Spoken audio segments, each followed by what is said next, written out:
Good morning. I'm Chelsea Ellis. I'm with General Devices, and we are the vendor for eBridge.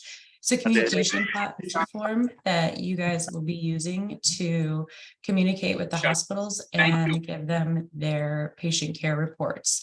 So if you had originally been using radio to make those reports, if you were using a phone and calling in, or you were communicating with the hospitals through medical control for patient care transfer information, you'll be now using eBridge for all of that. So on the right hand side here, you can see an iPad, and this is what the buttons will look like on your side when you use eBridge. On the left hand side here is the computer version, and this is what ED staff will be using to receive the messages that you send them. You have 8 buttons: the ALS, BLS notification, STEMI alert, stroke alert, trauma alert, code sepsis, cardiac respiratory arrest, OB emergencies, and medical control.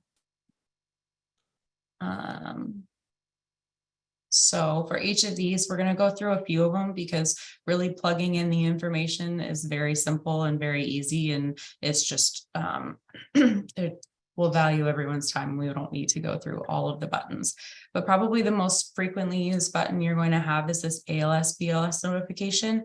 It'll kind of encompass everything that's not the STEMIs, the strokes, the trauma, sepsis, arrests, or the OB emergencies.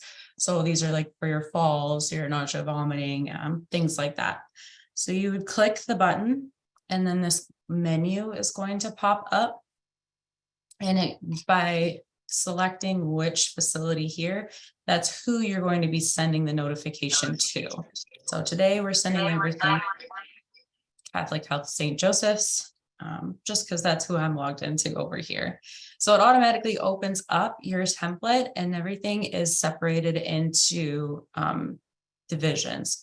So the first section here is going to be your tag color. Green is low, yellow is medium, red is high, just given the patient's acuity that you're dealing with. And then we go into some demographic information: patient age, gender, and then here you can add any photos. So you would click that camera, and it'll automatically open up that camera on your device so that you can take a picture of a driver's license. You can use this for a list of medications. You can use it for images of if you have like a history report or something like that. That way you're not taking anything with you. You have all of that information there. I was a paramedic for a lot of years before I switched over to this role, and I hated taking the patient's medications or their lists because I know that that's something that they think is important, and I would just hate to be the one that loses it. So if you can just snap pictures of stuff like that, it's just super beneficial in my opinion. Then you get to select the level of care you're providing, ALS versus BLS, and these are pick one or the other buttons. And then whether you need an isolation room. There's a free text box for chief complaint. Today we'll just do nausea, vomiting, 4 days. And then you have the ability to include a last set of vitals. So the beauty of this is that you can throw in the last set of vitals that you have here. That's a little concerning. Hey, there we go. And then a free text box again for any additional information that you may see that you may feel benefits the facility. Instead of sending, and then you would just click this green notify button down here. You'll click it, you'll confirm that you want to send the notification, and then you'll see it's calculating the ETA. This is just, all right, hold on. This is what that looks like when the alert comes in to the staff at the facility. So it tells you exactly who's sending in the notification. For this example, I'm NYU Floral Park ALS 1284. It's an ALS BLS notification, and it came in 23 seconds ago. You can see that there's a bright flashing bar here, a bright flashing box up here. It's also very loud in my ears and my headphone. and they will click open. And then all of the information that you filled out is already right here populated, waiting for them to review. The first thing that they're going to do is come down here to this flashing acknowledge EMS button. Since we've removed that instant gratification of verbal communication with the staff, this kind of just serves as a way to close that communication loop and give them a way to let you know that they're aware that you're en route to their facility. So you'll notice over here on the tablet that we have 3 different PCs that this is going to within the emergency department, and all 3 of them have red ACK or acknowledgement button stickers next to them. So when I click this button, you'll notice that one of these will update to a green ACK button, and that you get a verbal, it just beeped to my ear, and then this case updated notification will also go there. So that's just a way for you to be 100% confirmed that they're aware that you're en route. Is everyone having sound issues, or is it just Mariana? We can hear fine. Okay, thank you. Okay, so the notification that comes through, they'll get to scroll up and they'll see the tag color that you selected, given the patient's acuity. They'll see the age, gender. They can open any attachments that you sent in and review that should they need to.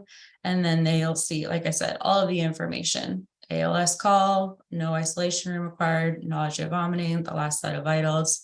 And then here's everyone that received that alert. So that's what it looks like on the PC side for the emergency department. Here's what it looks like on your side on the tablet on the right.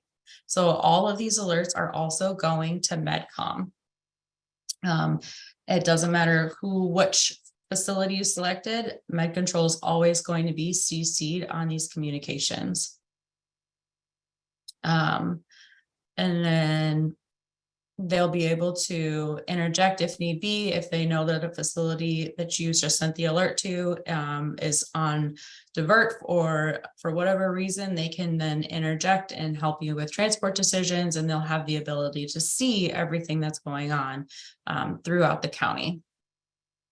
So over here, if the EMS feels like, if the hospital team feels like, sorry guys, there's chats popping up. I just want to make sure I'm not missing anything crazy, and it's blowing my train of thought. So the group chat, where did it go?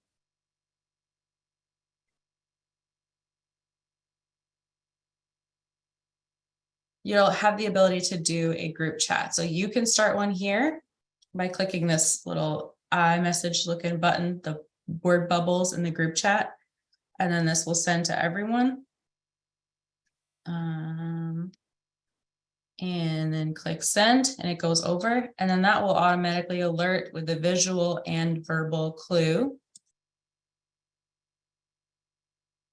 And then they'll be able to open it, and then there is the communication, and it works just like text messaging. And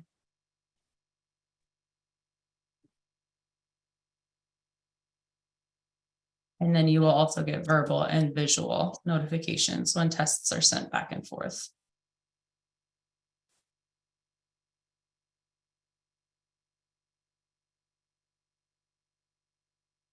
So that is the ALS BLS notification. Something that I wanted to point out, we'll come back over here and do the cardiac respiratory arrest button.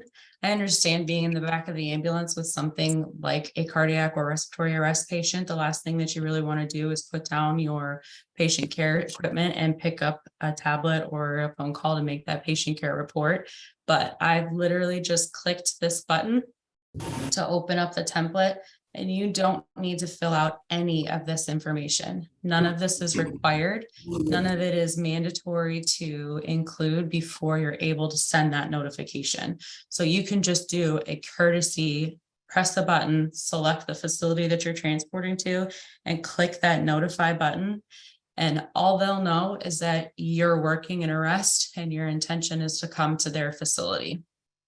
We tried to make this as fluid and as easy and as convenient as possible for you as providers, because we've all been there and we want to make this something that is an asset and a tool for you to use instead of any other thing that it may be. And the beauty of being able to just send that is once you do have that person's airway secured, once you do have a Lucas device or something of the equivalence on that patient and you're able to, your meds are given and you're just currently in that 2-minute cycle of compressions before you do your rhythm check, you can come back in here later and start filling out that information, and it will automatically populate over on the facility's side.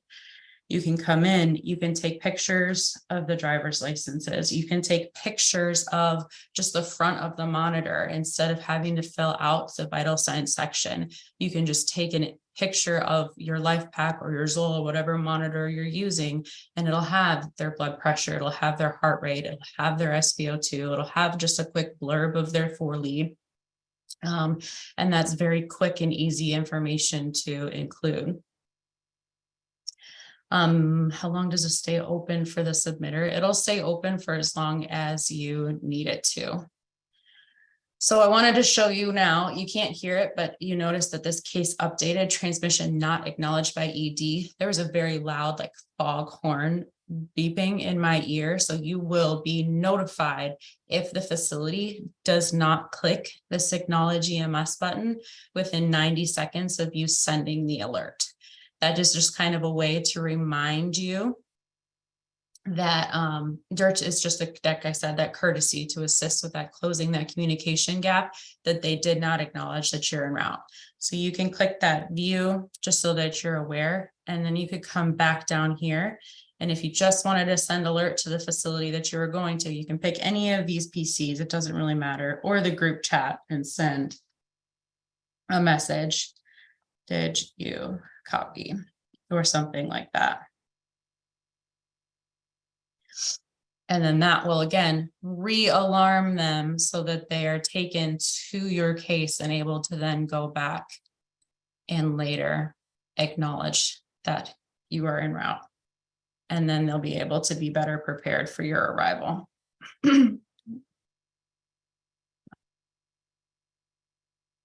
So like I said, you get that advanced airway placed, you get them on the Lucas device, you have all of these other things that are included and done. If you've noticed, these are all select multiple, so you can have IV access and the Lucas device and a defibrillation. You can have sodium bicarb and IV fluid and epi on board and be able to give them all of that information.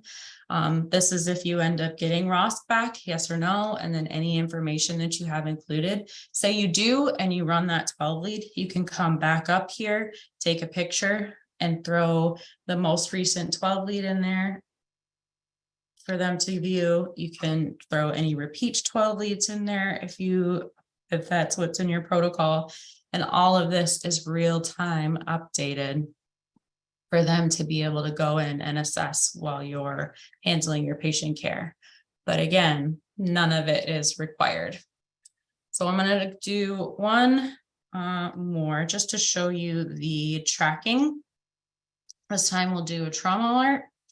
And it has all of the same information, age, gender, any photos. For trauma, you could take pictures of the injury, you could take pictures of the mechanism, you could take just anything that really you think would benefit the facility to know. Like, hey, I'm en route with an MBA, there was an extended extrication, crazy entrapment. Here is an image of, where they were sitting so you can see that intrusion within the vehicle.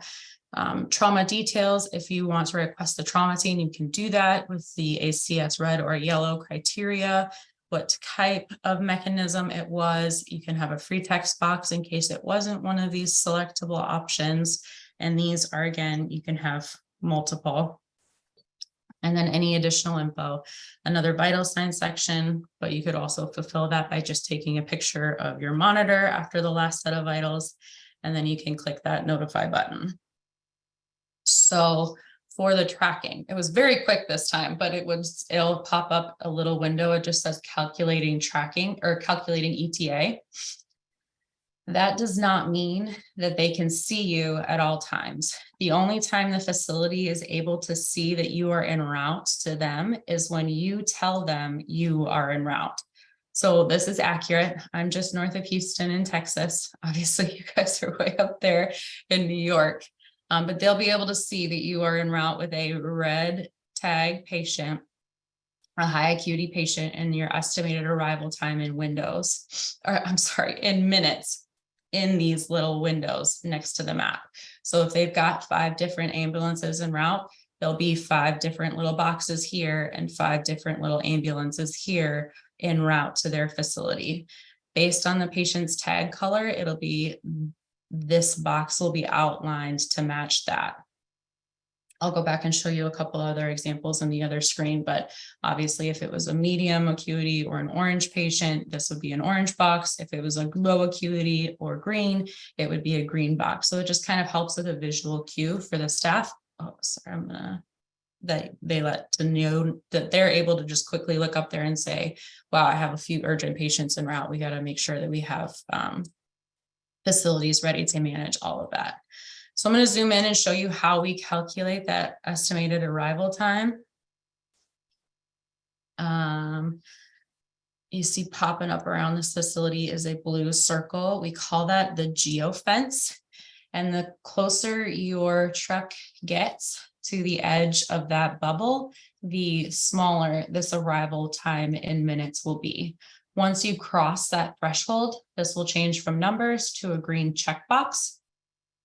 And then approximately 10 minutes after you've crossed that threshold, you will no longer be on their map. They will no longer be able to see you. So they're not going to be able to see where you go after you drop off the patient, after you've completed that call. 10 minutes later, you're gone. So like I said, this isn't Big Brother keeping track. This isn't anybody monitoring your location at all times. This is just a courtesy. We are on the way. Here's where we are on the map. Once we've completed our patient care transfer and we're done with this specific call, you disappear off the map and they do not know where you are any longer. So here's another view of that where they could have just a dashboard where they could see that color coded and have the window populate just to see with the timing to see who they need to be prepared for and who's going to make it to their facility first. Over here on this cases button is where I'm going to show you kind of just the difference in that color coding. While it is smaller, it still does the same effect. There's a bunch of red for the higher priority calls because we've automatically made the STEMI, trauma, stroke, cardiac respiratory, all the OB emergency, those major tickets are the red higher acuity. So you do not need to worry about selecting that information. But if it is an ALS, BLS notification, you can say if it is a more urgent ALS, BLS, you can say if it's a medium priority, you can say if it's that green lower acuity. And that's color coded here. They're able to see if there's any attachments, which are the paper clips. They're able to see what type of case it is that's en route and who is bringing the patient to them. And then just quickly, we're going to go back over here to your home screen and we're going to go over the medical control request. It's this blue button here. You will click it. And this one, you will also select the tag color, low, medium, high, green, yellow, or red, patient information, any pictures, and then the type of requests that you could make. And like this is pick one or the other. If you do pick other, you can type in what exactly it is that you need your medical controls assistance with. Orders, RMA, destination decision, or other, like I said, and then you would just request that medical control. I can't simulate that because I don't have a medical control login, but they have the ability to then answer you back, give you those orders. They can do a chat, or let me go back to another call so I can show you exactly what they can do. With a video call. So they'll have the ability to do a video call. And in doing that video call, they can also conference in a med control physician. So I'm just going to run through this really quick. And then initiate that voice call. So you have the ability to do the group chat. If they feel like this is more, they need to do a video call, they can click that call EMS button. And then this functions just like a FaceTime, essentially. I'm gonna mute real quick, so there's not terrible feedback. But that's how it works. They can get that communication. You can tell them exactly what's going on. They can say, all right, please hold, and they can go and conference in and bring in a med control physician to communicate with you, to assist with the refusal, to give you orders directly face-to-face instead of over the phone or chat. And it was very easy. The hospitals also have the ability to do those video calls. It has been made explicitly clear that they are not medical control. They are not giving you medical control advice. They are not giving you patient care advice. They're able to just ask additional questions regarding that patient's condition that you have told them you're bringing to their facility. It's not here to say, okay, well, I need you to do this, this, or this. You can say, I'm just bringing this patient to you. If I need any med control assistance, I will reach out to med control. But they have all been trained. They've gone through the same training, and we've made it explicitly clear that they are not medical control. This is just a convenient way to communicate back to you. One thing that I did not cover that I would like to show you quickly is an adding event. So the hospital can add events, or you can go in and add events. And I just also wanted to note that that took literally 10 seconds for me to send a blank alert. So you could, this is really, it feels like it's a lot. It is a big change. It is different, but it doesn't have to be some huge burden. I promise. It's actually very fun and kind of cool once you get to see it working, and then you get to see the information that we're able to collect, that your facilities are able to collect and use to help change some of their processes. Like, wow, Floral Park was en route for not very long, and for a while, and we were still not prepared to receive that patient. How can we do better? And things, it's just, they'll have all of that information in literal black and white hard data to help to improve their ability to receive these patients from you guys. And it's really, I think that you'll see that the benefits are going to be great. But down here, we have an add new event button. This is something that you would probably only use for this patient condition changed notification. Say you're en route with a relatively stable patient. You've already sent in this alert. They've acknowledged it. They're aware that you're en route. And then something crazy happens and your patient is all of a sudden not doing as well as they were. If it's a drastic change, you can notify them like, hey, the patient condition changed. You may need respiratory or something like that. Lost LOC and airway. And you send that alert, it's going to re-alarm, flash all the bells and whistles, noise, and they can see that NYU Floral Park ALS had a patient condition change to lost LOC and airway. So now they can adjust their preparations for you to arrive. They can have that respiratory team en route. They can have those physicians ready and waiting for you to walk through the door to assist with establishing that airway if you're unable to do it before you get there, or just something like that.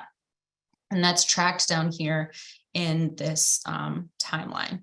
So there's a notification button, and then the device that sent it, the device that started it, that they're going to St. Joseph's ED, and that their ETA is approximately, 9:25.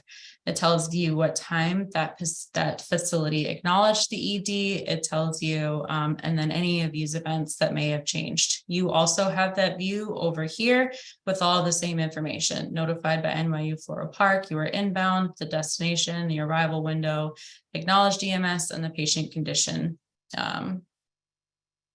changed. So one thing I do want to also show you over here, if you are a facility that uses like Toughbooks or something like that doesn't have GPS tracking, that's a little blurry, GPS tracking automatically built in, there will be another event that you can add. You'll click this add new event button. It's the same on the tablet. And here you can have add ETA. And this, I mean, you'll just have to make an estimation and a best guess based on your knowledge of the territory and where you're going, and click that add ETA. When you click it, it'll populate down here and you can just type in 15 minutes or something along those lines, whatever your case may be, and hit enter. And then that'll also notify the facility. So, and like, this isn't going to be every agency, that's just going to be the ones that do not use tablets or phones and are really just using the tough books or something that isn't GPS capable. Voice to text is an option, but you're right, it does not work great with accents or typically medical jargon, but it does pretty good with numbers and times. Just going to go over my notes to make sure I didn't miss anything for you guys. Group chat, ETA. I think that's everything. We're going to open it up for questions. If you guys want to see other buttons, if you have anything else you want to say, feel free to unmute and talk. If you have anything that you want to type, feel free to go in there. Oh, good point. Photos or any images taken on these tablets do not live on the tablets or the devices that the photos are taken with. Everything is HIPAA secure and encrypted and lives within eBridge itself.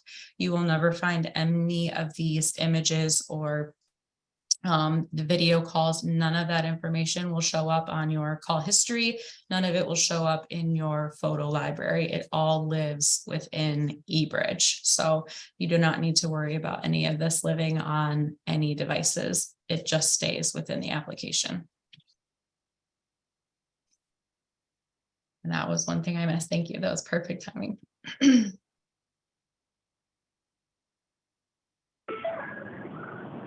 Hey, Chelsea, good morning. Okay, It's Don. How are you? Good. How are you, Don? All right. Good morning, everyone. Thanks for taking time out of your day. We have about 78 participants on, so not bad for a Sunday morning.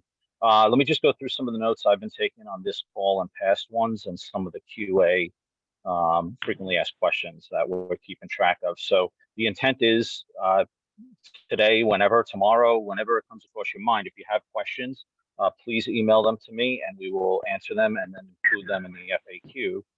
Simply because if you are questioning it, chances are somebody else is anyway. So implementation date, the intent is to roll this out throughout August. So we set an August 1st deadline. That's going to be discussed at REMAC on Wednesday.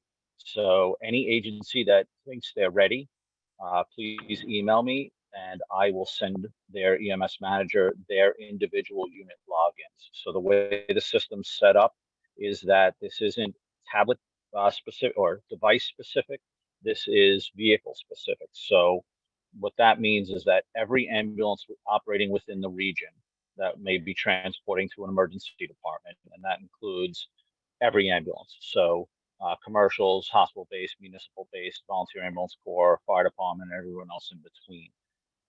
Those unit numbers each have an individual login. So when you log into the system, you will only see your unit numbers. You won't have to scroll through a list of hundreds of ambulances to find yours. We'll get them out to you as soon as you feel you're ready, and then a hard implementation date will be discussed and codified at REMAC on this coming Wednesday.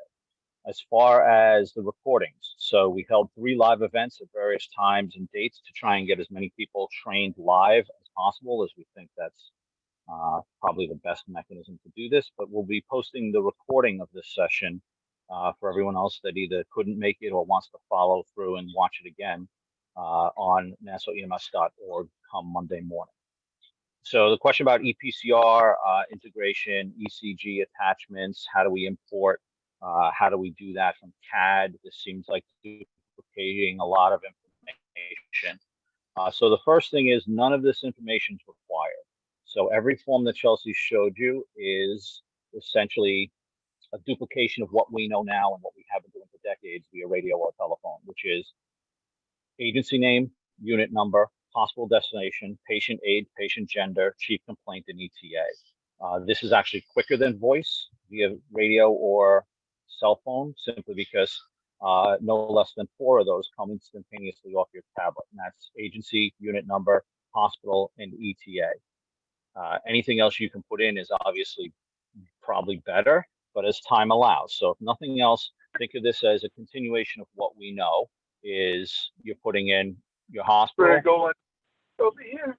patient age, their chief complaint, a tag color, and then it automatically generates your ETA, device dependent. Obviously, if your device doesn't have GPS on it, then you manually enter that. But the reality is, as fast as technology moves, we'll all be replacing our devices, within a very short time frame anyway, at some point due to software or hardware end of life. As far as EKG, EPCR importing, so these are 2 completely separate systems right now. This intent initially, and that's all this is a starting point. The future is completely open. The starting point is to use this as a direct replacement for our radio and voice-based medical control system. The reason there is there's a few of them. First of all, less than half the ambulances in our region have our current medical control frequencies, and that would not change. Additionally, the frequencies that we currently utilize for medical control will be changing in the near future. The county is moving off of the current band that medical control exists on. So the reality was either everyone's going to have to get new radios, not everyone's going to have them. So we, rather than continue to fracture the system, this is a unifying platform that for the first time ever, as I said, every ambulance in our region will be utilizing. That really comes from our meetings with hospital leadership. So with hospital leadership through COVID, with diversions and all those other discussions going on, they raised concern that when we go on diversion, because we're overwhelmed and short-staffed or at capacity, ambulances still keep coming. Why is that? And the reality is, well, not everyone has the same information, not everyone uses the same medical control, and not everyone can talk to each other. So this is a unifying platform for that. Nassau County Medical Control will, again, for the first time ever, see and have awareness of every ambulance, every call going on, what hospital they're going to, and the patient status, and can truly monitor that, as Chelsea said, for diversion or any sort of questions about appropriateness of destination or the like that comes up, and they can interject either text, video, voice, or any of that live, as you can see. And again, for the first time ever, truly have a possibly 3-way conversation with the crew, maybe a 4-way conversation with the patient about what's best for them and where to get that care. So we talked about that. Duplication we talked about. So right now, again, you're really not duplicating a whole lot of efforts, simply because it's just a transition from voice to sort of a digital transmission mechanism. We talked about the data. So the data, none of it touches your device, whether, again, the preference is agency-based devices, but that's agency specific. So whatever your agency tells you you can do, that's between you and your agency. The recommendation is that they, at best, be agency-owned devices, but that's not required. As far as what stays on your device, the answer is nothing. Nothing ever touches your device. It exists in the app and it's wiped from your device once you're out of the hospital. The hospitals have access to their communications, so they can go back and see, hey, that patient that came in half an hour ago, what was their problem, and things like that. Additionally, the region has a region-wide view of everything that goes on. So that's a quality measure that's being put in place that we never really had before. As far as discovery and stuff like that, the data touching the device is part of that. The reality, however, is that we live in New York and everyone's going to get sued, and then we argue it out in court, and that's what the lawyers do. So it's been stated in national articles and everywhere else that if they want your phone, they're going to get your phone. If you're getting calls on your phone through dispatch or whatever the case may be, they're entitled to it. So I know it's still somewhat new to us, this world that we live in digitally, but the reality is there's nothing here or there's nothing on your device that they can see or need to see related to medical communications. and that's HIPAA compliant and everything else that we deal with. Hospital feedback. Somebody asked, can the hospitals update this and tell us what they did with that patient? So not in this platform. That will be a future expansion of all of our ePCR platforms. Already in every one of your PCR platforms, regardless of your vendor, is the ability for bidirectional flow of information for hospital admission, discharge, outcomes, and things like that. That hasn't been built out, to my knowledge, anywheres within our region, but that's on the back burner for future expansion of ePCR. Let's see, Chelsea talked about the hospitals and not taking orders from them. So just two points for communications and some successes we've seen with the pilot here. So we have a number of exceptionally well executed refusals, RMA, AMAs, that rather than just doing it by voice or playing the telephone game through 2 or 3 different people to try and get information across, we have direct live streaming video of the medical control physician interacting and talking with the patient and the provider at the scene, doing a full medical legal decisional capacity assessment as they would in the hospital, cranial nerve assessment, gaze assessment, grip, push, pulls, gait, and a clear discussion about medical sequelae and the potentials of not going or not seeking medical advice. So as far as discovery goes, that's something that we would never even have hazard to thought we'd get to. So that's good. The other thing is, the intent is that the hospital doesn't click this every time and want to chit chat with us as we're on our way in with patients, because as we all know, we're frequently underhanded and short-staffed in the back of the ambulance. So if the hospitals, as has been done already, has a question about, hey, when you get here, what does that patient need? Then that might be appropriate. But again, if the hospitals are chit-chatting too much, please let us know, let me know, and we'll get involved in that.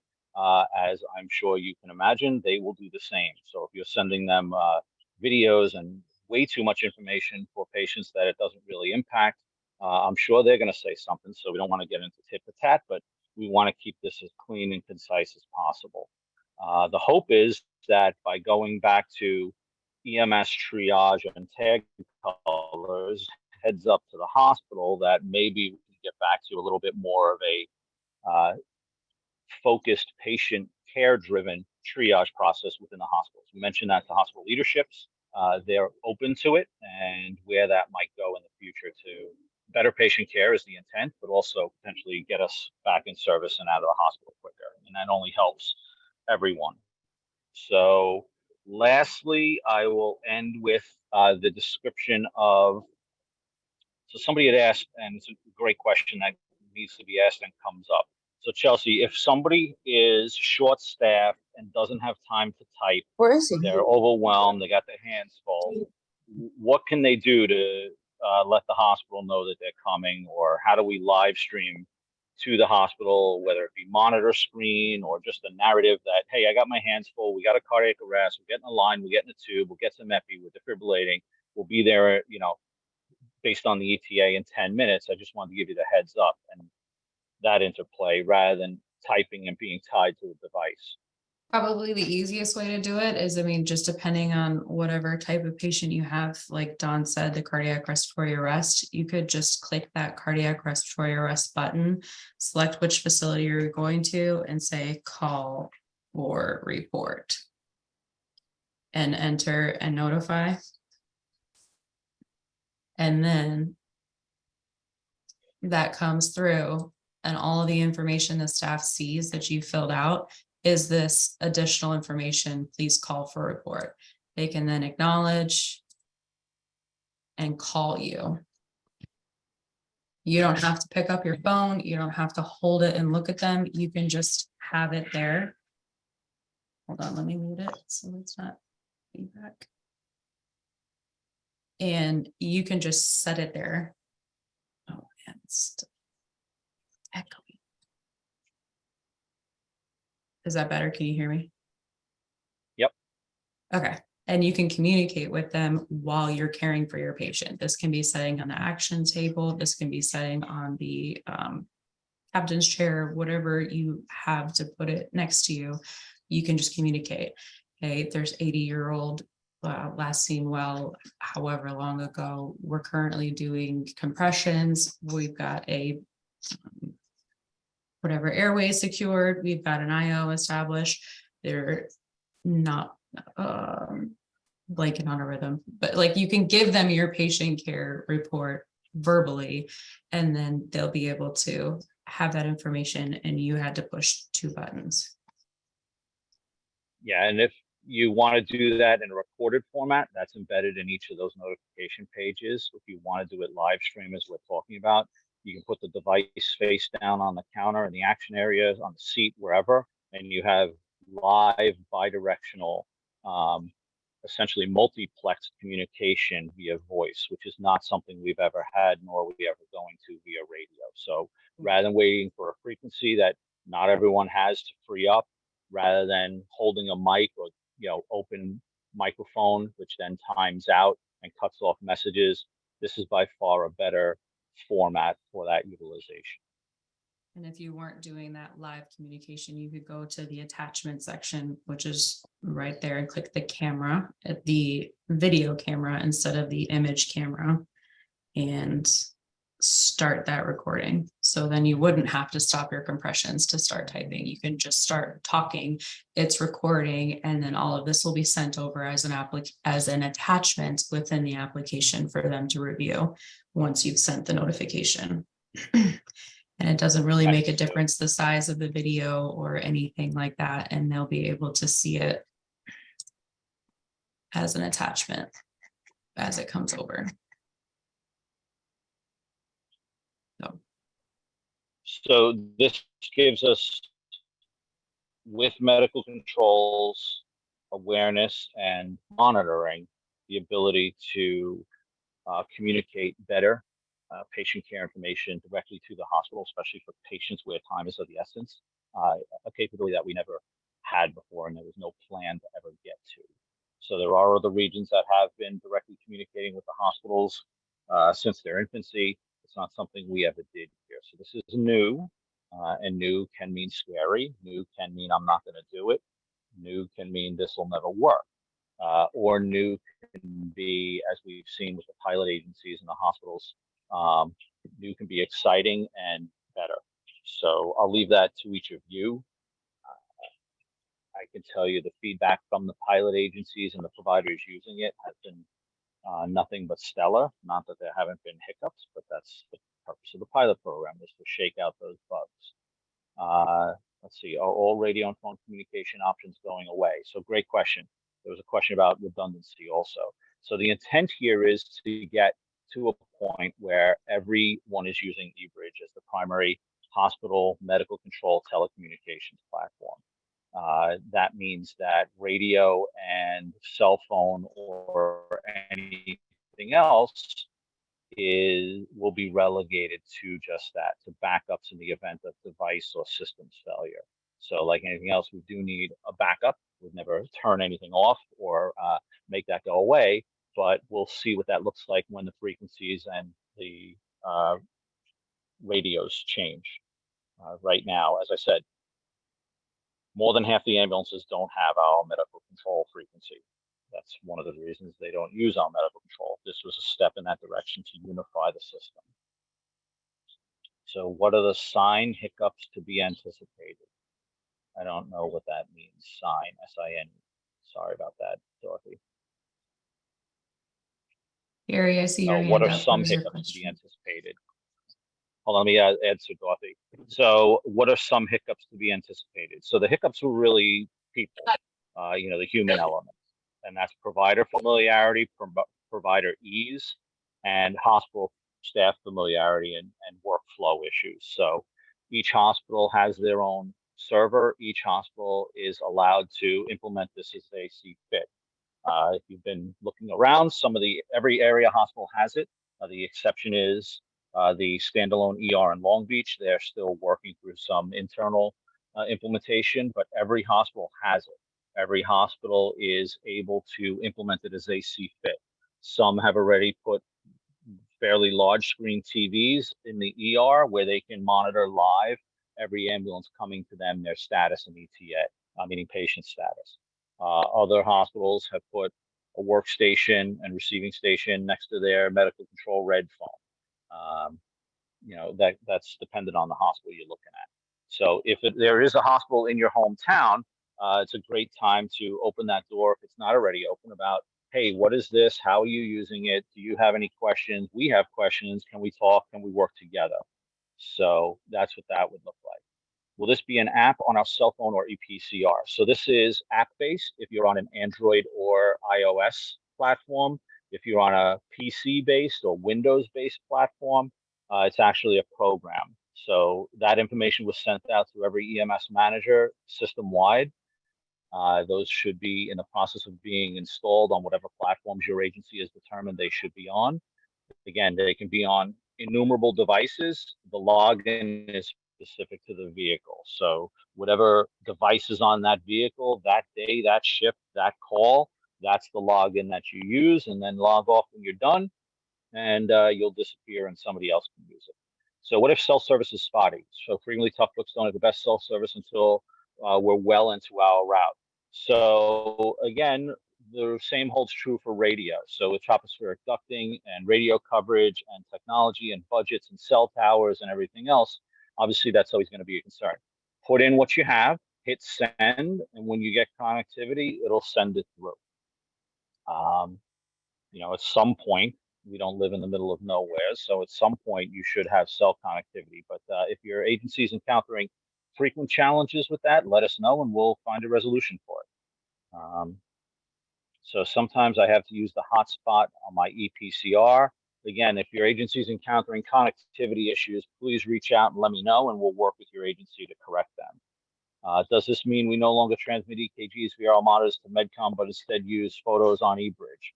So if you're currently transmitting, and again, I was amazed to find how few agencies are actually doing that, but if you're currently transmitting EKGs via cellular or Wi-Fi, I guess, to medical control via a General Devices product called CarePoint, that should continue.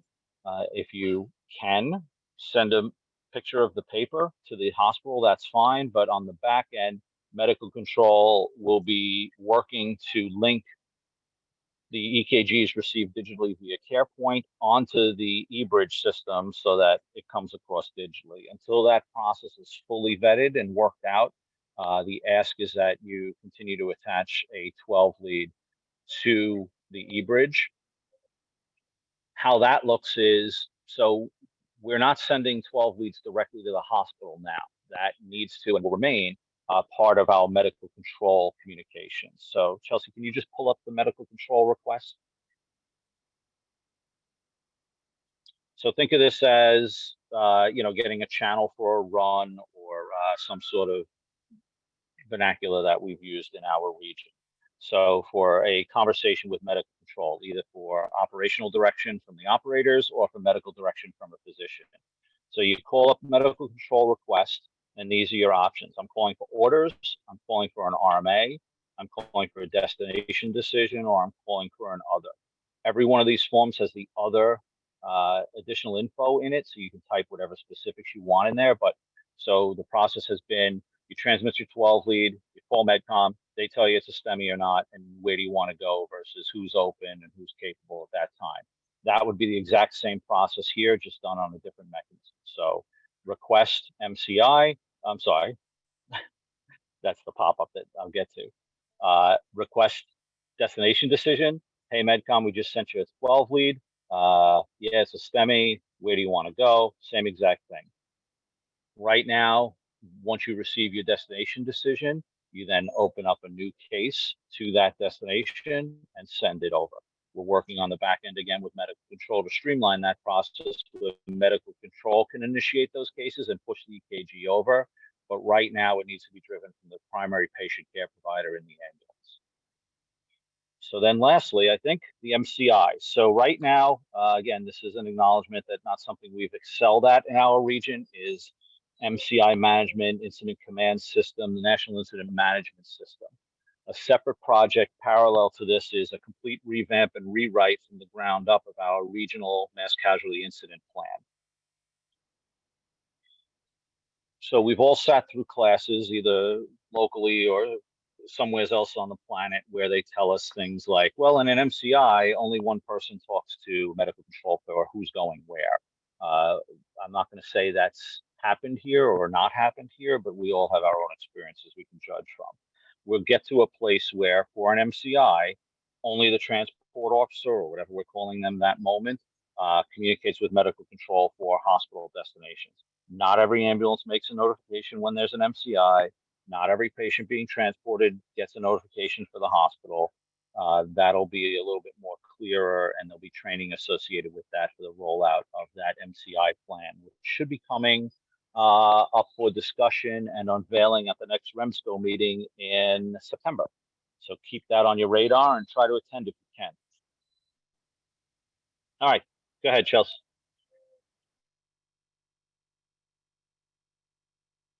All right, couldn't find my mute button. Gary, do you have a question? You had your hand up. Yeah, I've got a couple of quick ones. First of all, thank you for answering that other question in the chat. Just one comment for the vendor is take out anything that's product specific, like Lucas device, and just put mechanical CPO. You don't want your program to be regional or product specific. Then a couple of questions more for Don, but the first one may include you also. I thought Nassau County is switching from Cincinnati to SLAMs, but on a previous training I saw from this, Cincinnati was on the stroke screen. So can we add or change it to SLAMs? Because we're eventually going to go to an interventional stroke protocol down, I'm sure sooner than later. So we should have that information in there. And then two questions. Let me jump in and answer these Sure. one at a time. So stroke scale. So this is in the frequently asked questions. So take a look at that. The reason is we had to start someplace. SLAMs is not universally accepted by our hospitals, and there is no one stroke scale that is. So as Cincinnati is and will remain the statewide standard, that's where we started. It's currently in the protocol. There are regional variations allowed, but again, a presentation given at our REMAC some time ago with all our partner hospitals was there's not one stroke scale that allows us to predict proper transport decisions, LVOs, or the like. And until one actually comes along, we're going to stick with what we know. So the discussion for comprehensive stroke transport and everything else really isn't on the radar right now in Nassau. Again, that would come via REMAC, simply because we don't have a good identifying mechanism to say who should go where. You know, obviously with burns, that's a given. Since we have 12 leads now with heart attacks, that's a given. Until we have a comparable assessment tool for stroke, with our proximities to the hospitals and our ability to rapidly, seemingly rapidly do interfacility transport in those cases, that's basically the feedback from the medical control physicians, from the medical directors at REMAC, and quite honestly from our partner hospitals. All right, I'll accept that answer for now. And then as far as the device specific verbiage, Don and I built this. We went through your protocols, we pulled out all that information, and it is technically all something that we can tweak. So if you have suggestions like that, get them to Don. We can take it to whomever makes the decisions for updating and changing these forms. And if it's decided that that's something we want to tweak or change, that's stuff that we can do. I mean, it's not a guideline, it's just a communication tool, but just in general, when I write policies and stuff, I don't make things product specific, because that product can go, you know, FDA unapproved tomorrow, especially with Physio Control's history. Don, two questions more for you. Will MedCom monitor the status board, and if you know, putting the onus on me to know if the hospital acknowledged my message is a lot of work in the back of the ambulance? Will MedCom just keep it, you know, in the old days, medical control calls the hospital, we know the loop of communication is closed. Will MedCom monitor the status board, and if a hospital has not acknowledged, given, you know, with a certain amount of time, that they'll just make the call and say, hey, blah, blah, blah, ambulance is on the way to you with a whatever? Yes, so that's the intent. Again, medical control is working through that workflow internally, but yes, they now have the ability to see everything and monitor that. So the intent is that, as you're saying, Not that the provider has to know or be the intervention between the hospital not acknowledging and whatnot. That would go to medical control. When a hospital doesn't acknowledge within the time frame, they need to call them and sort of poke the bear. And the intent there is, again, to sort of push the implementation and learning curve. This is as new to the hospital as it is to any of us. So until they're ingratiated to that process, you know, there's going to be a human element that needs to sort of poke that from time to time. So that's going to be them right there, as Chelsea's showing you. This will be the hospital view and med controls view, so they'll also be able to see if these are all still red and get involved if necessary. And then last question, I promise. Currently with the phone system, medical control records the conversations and they're kept on file forever long your policy is. Will any of these communications meet the same standard of being kept in a server or something until our current protocol of when the calls are destroyed happen, or, if they need to be pulled up for some reason to clarify if a communication happened or not, or especially if we're going to be used. I like the idea of having the video RMA and speaking with the medical control physician. Will those things be kept separately and for a while? Because now that becomes a whole, well, the doctor never said this, and now we can have video proof that this is the conversation that the patient and the physician had to come to a decision. So on the regional server, yeah, that's kept forever. It's archived, and quite honestly, we can see every button click by everyone. So yeah.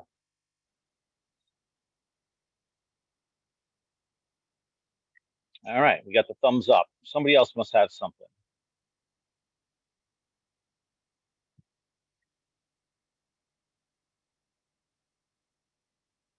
Any other questions in the chat, by voice, by video? And while you're thinking, think back before COVID, none of us, I won't say none, the high majority of us didn't even know or were certainly not aware of the capability of video conferencing like we're doing right now for exchange of information. eBridge is just that for medical communications. So we went from, let me make 5 phone calls and get back to you with an answer prior to COVID, to let me jump on a webinar and we'll get the 5 people that need to answer that in the room together virtually from anywhere on the planet. The same holds true for medical communications. Rather than 2 or 3 phone calls or 3 or 4 radio communications, this is one platform to unite everybody and hopefully get us to truly more of a system than we've ever really had. So I've stalled as long as I can. No questions?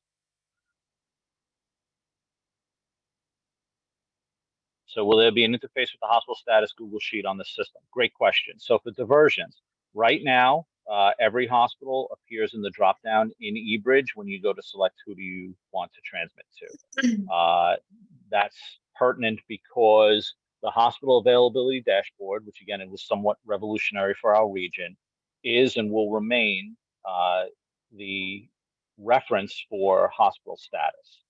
So if you have a question about a hospital status, rather than doing it by phone or radio, jump on the medical control destination decision and do that in eBridge.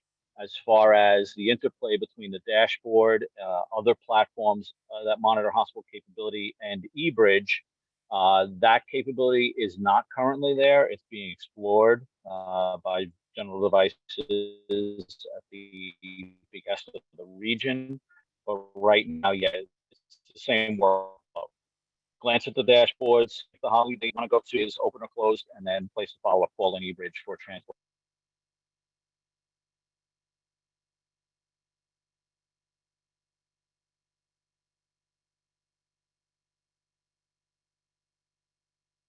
Receive a response.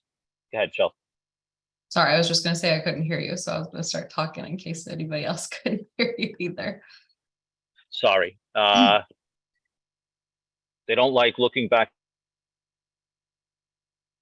No, he's gone again. The server is more than capable to manage the amount of accounts that you guys have within your organization. I mean, Northwell Centers VMS has nearly 3,000 users and they're still trucking along. So this will be no big deal as far as the servers go. A visual to watch of this to view as it plays out. I'm not sure what you mean, but we have all of these recordings from all of the trainings, including the pilot agencies, and then the two other remaining EMS trainings that you'll be able to reference if you wanted to do that. Don has those that he can share with you guys. Yep, we'll be posting this one come tomorrow morning on nasaems.org under a new eBridge tab for everyone to see. As far as a training portal, yes. So that information was sent out to every EMS manager and every agency. There are training logins in a sandbox environment that every agency and every provider should be playing in.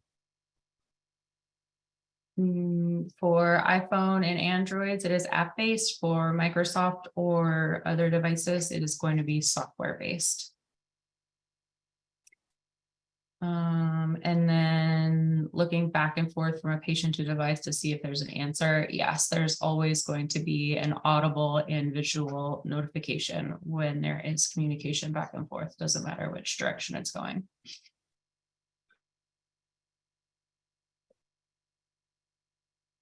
Thanks, Gary. That's good. It's a big undertaking, and I feel like all of you have taken it in great strides. And I think that, like Don said, with the pilot agencies really enjoying this, I think you guys, it's a big change, but I think you will enjoy it, hopefully.